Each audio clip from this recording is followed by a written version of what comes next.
What's up, everybody? This is Ben bringing you another MOC Spotlight where we take apart what you build, and for today's episode we'll be going over Makuda, the bringer of despair, created and posted to our message boards by Poharu. Here to actually conclude this whole month of Makuda that we've had on the MOC Spotlight. So without further ado, let me go over my method of reviewing, which involves a point system that is based on 3 fundamental attributes: the overall appearance of the MOC, the build of the MOC itself, and the concept and ideas behind the MOC's creation. Each quality will mount up to 5 points, leading up to a final score that will be determined at the end of the episode. And please remember that this is all based on my opinion.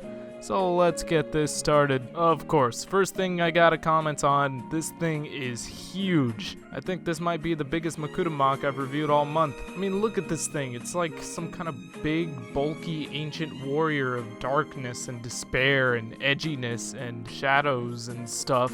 Do you even lift, bro? Of course he does. Yeah, no, this is undeniably massive, and it's honestly pretty impressive, because aside from size, this MOC definitely has a little bit more going for it, such as the color scheme, consisting of black, purple, and gold. Not really the most unfamiliar color scheme we've seen this past month, but still looks pretty good here. Definitely appreciate the more minimalistic approach with the gold here, mostly because it helps define the more subtle details of this MOC. But what's that? You still haven't noticed? This whole thing, the whole body of the MOC, is covered in faces. And really, once you see them, they can't be unseen. Like, there's a face on the legs, there's a face on his hips, there's a face encompassing his whole torso, his shoulder pads are faces, and then, of course, he has a face where his face should be. I mean, it's just insanity, but it's also oh so very creative. And it's just cool to see that the complexity in the detailing of this MOC isn't superfluous. Like, there's actually some kind of purpose here. And I find that it's a very fitting motif for this MOC to have. Like, it just looks so intimidating and creepy. All these faces just scattered around, hidden throughout the MOC. And, well, speaking of faces, the actual head of this figure doesn't look so bad either. At first glance, it actually looked pretty convincing as its own bionicle mask. And, well, speaking of bionicle masks, this guy's got one embedded in his belly, looking like it's being nommed by this nom face. Now, some other things that I thought were pretty cool about this MOC were the feet, because I just really like how these look. They look pretty well put together and, well, big, as they probably should be. And I'm also really digging these sort of black vines or tendrils that seem to be coming out of the MOC. Because to me, it just looks like the MOC is just oozing shadowy darkness and evil stuff. And this whole upper portion of the MOC is honestly my favorite part. Just everything up here looks great. The whole chest armor, the shoulder armor, and the head. Like, it's just all so well done. Now, that's enough praise, because I do have a bit of criticism about this MOC's design. Now, this MOC, I feel, has a good sense of cohesion, but to me it seems like it gets a little bit thrown off with these proportions. I mean, either the legs look way too short or the torso seems way too long. Like, either way, there's something wrong here that gives this MOC a sort of stubby posture. Because he got such a large upper body, and it doesn't really seem like the legs are fit for this body type. Like, they seem too thin, too short, and it just looks a bit awkward.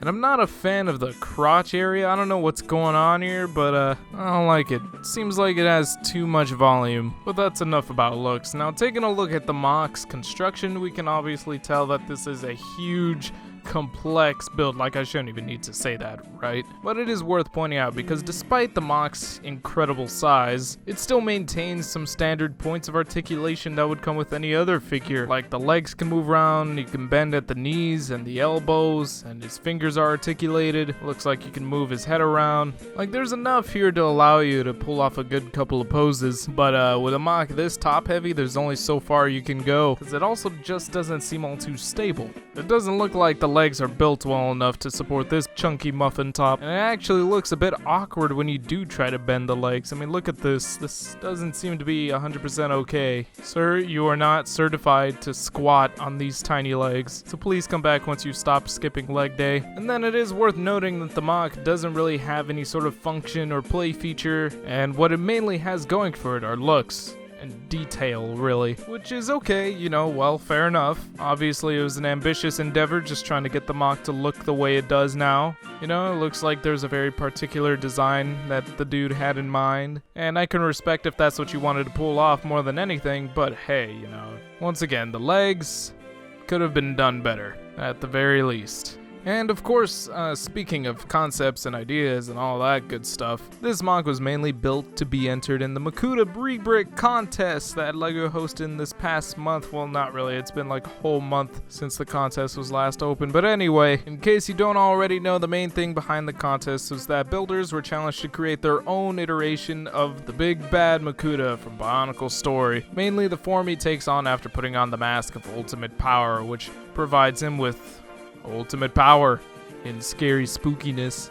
And that is, well, that's what we got here. I mean, look at this. He's big, he's mean looking, he's got goth colors on him, he's got all these scary, spooky faces all over him. Like, I am just really digging this design. I think this was a very good design to apply to this sort of concept. And I'm especially liking the mask of control just kind of thrown into the midsection of the body, because it actually looks like the old tiny Makuda that used to just make masks for a living has now been literally encompassed by darkness and evil and yeah, all that stuff that I've been going on about this whole episode. Like, I swear, I think you can just make a counter of how many times I've repeated myself this episode with the whole darkness and evil and shadows and stuff. And for those who may be wondering, there is a bit of an explanation for all the faces throughout the body. And Poharu's idea was to make the Makuda look like he actually absorbed and fused himself with a bunch of different masks, implying he's also absorbed the power of these masks as well.